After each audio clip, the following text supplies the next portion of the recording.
News, सच जरूरी है।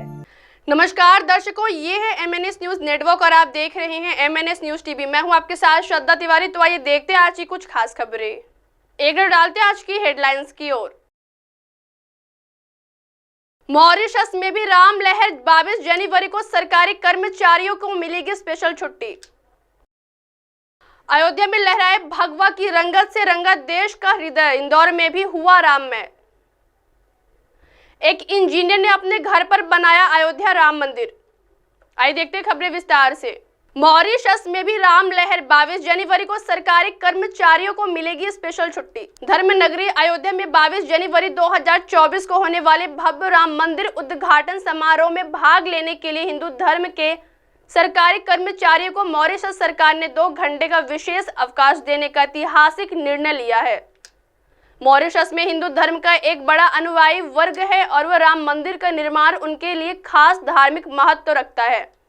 Mauritius सनातन धर्म मंदिर फेडरेशन ने प्रधानमंत्री प्रवीण कुमार जुगनौथ को 22 जनवरी को 2 घंटे का अवकाश प्रदान करने का आग्रह किया था। फेडरेशन का मानना था कि इससे हिंदू कर्मचारी मंदिर उद्घाटन समारोह का लाइव प्रसारण देख सकेंगे और साथ ही धार्मिक अनुष्ठानों में भी भाग ले सकेंगे।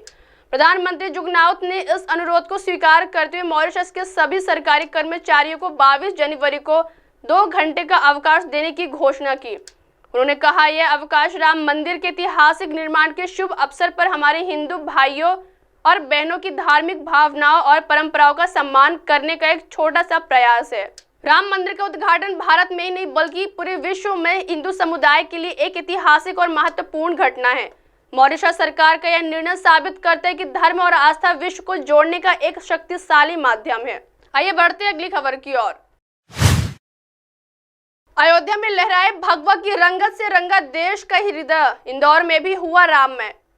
सैकड़ों वर्षों का इंतजार के बाद अयोध्या में जब भगवा ध्वज लहराने लगा तो उसकी रंगत पूरे आर्यवर्त में नजर आने लगी। हर सनातनी का मन राममय होने लगा और हर भारतीय के घर में उस उत्सव के चौक पूरने लगे जिसमें प्रेम आगमन का भाव निहित रहता है। जिस राम के नाम पर समूचा भारत एक बार फिर अखंड भारत की उपाधि से अलंकृत हो गया।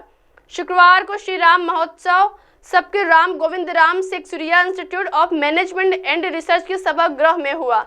इस आयोजन का आरंभ शंखनाद से हुआ और उसके बाद 11 बटकों के स्वस्तिक वचन से उसे और भी पुनीत बना दिया।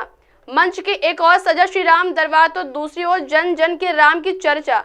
इसमें वेदों, पुराण और ग्रंथों की चर्चा भी थी तो चित्रकारी, कथक, गायन और काव्य के रंग भी निहित थे। संबोधित करते हुए भारतीय संस्कृति के अध्येता व वेदों के विद्वान डॉक्टर मुरलीधर चांदनी वाला ने कहा कि श्री राम का अपना कोई नीति शास्त्र नहीं था क्योंकि उनका चरित्र अपने आप में नीति है। श्री राम ने संसार को उपदेश नहीं चरित्र दिया है। पूर्व लोकसभा अध्यक्ष सुमित्रा महाजन ने कहा कि श्री राम को किसी की मान्यता की आवश्यकता नहीं, वे जन जन के मन में बसे हैं। प्रजातंत्र में कई बार देर से निर्णय होते हैं, उसके कई कारण होते हैं। आज राम मंदिर इतिहास लिख रहा है जो भारत के जनतंत्र को मजबूत करेगा। आइए बढ़ते हैं अगली खबर की ओर। एक इंजीनियर ने अपने घर पर बनाया अयोध्या राम मंदिर। अयोध्या में राम मंदिर के प्रतिष्ठा समारोह में अब कुछ ही दिन बचे हैं। इस समारोह को लेकर पूरे देश में उत्साह है। इस बीच महाराष्ट्र के नागपुर में एक सिविल इंजीनियर ने अपने घर पर अयोध्या राम मंदिर जैसा मंदिर बनाया है। नागपुर के सिविल इंजीनियर प्रफुल्ल माटेगवाकर ने अपने घर पर अयोध्या के राम मंदिर की 11 फीट की प्रकृति बनाई है। प्रफुल्ल ने कहा, मुझे इंटरनेट पर राम मंदिर के कई डिजाइन मिले। एक सिविल इंजीनियर के रूप में मैंने उन सभी का अध्ययन किया। फिर मैंने एक ग्राफिकल ड्राइंग बनाई और सोचा कि मुझे इस सामग्री का उपयोग कैसे करना चाहिए। यह प्रक्रिया पिछले साल दिवाली से पहले शुरू हुई थी। इसके अलावा खबर यह भी है कि नींव की खुदाई के दौरान निकाली गई राम जन्मभूमि की मिट्टी को बक्सों में पैक करके 22 जनवरी को अयोध्या में राम प्रतिष्ठा समारोह में शामिल होने वाले मेहमानों को सौंपी जाएगी। यह जानकारी मंदिर ट्रस्ट ने शुक्रवार को दी। राम जन्मभूमि तीर्थ क्षेत्र ट्रस्ट के एक सदस्य ने कहा कि प्रधानमंत्री नरेंद्र मोदी को जूट के थैले में पैक राम मंदिर की 15 मीटर की तस्वीरें भेंट की जाएगी। ट्रस्ट सदस्य ने बताया कि प्राण प्रतिष्ठा समारोह में 11,000 से अधिक अतिथियों व आमंत्रित लोगों को यादगार उपहार देने की व्यवस्था की जा रही है। उन्होंने बताया कि मेहमानों को राम जन्मभूमि की मिट्टी के अलावा देसी घी के बने 100 ग्राम मोतीचूर के लड्डू भी प्रसाद के रूप में दिए जाएंगे। अब आप हमारे चैनल को आपके मोबाइल पर भी देख सकते हैं। मोबाइल ऐप पर देखने के लिए प्ले स्टोर से MNS news TV app download करें। इंस्टा, हाइक, ट्विटर, कुक, फेसबुक के सोशल मीडिया प्लेटफॉर्म पर हमारा चैनल उपलब्ध है। आप इसे यूट्यूब पर भी देख सकते हैं, आप इसे लाइव भी देख सकते हैं www.mnsnewstv.com पर। अब वक्त हो चला है दर्शकों ब्रेक का। ब्रेक से लौटने के बाद देखिएगा देश और दुनिया की तमाम बड़ी खबरें। बने रहिए MNS न्यूज टीवी पर। नमस्कार।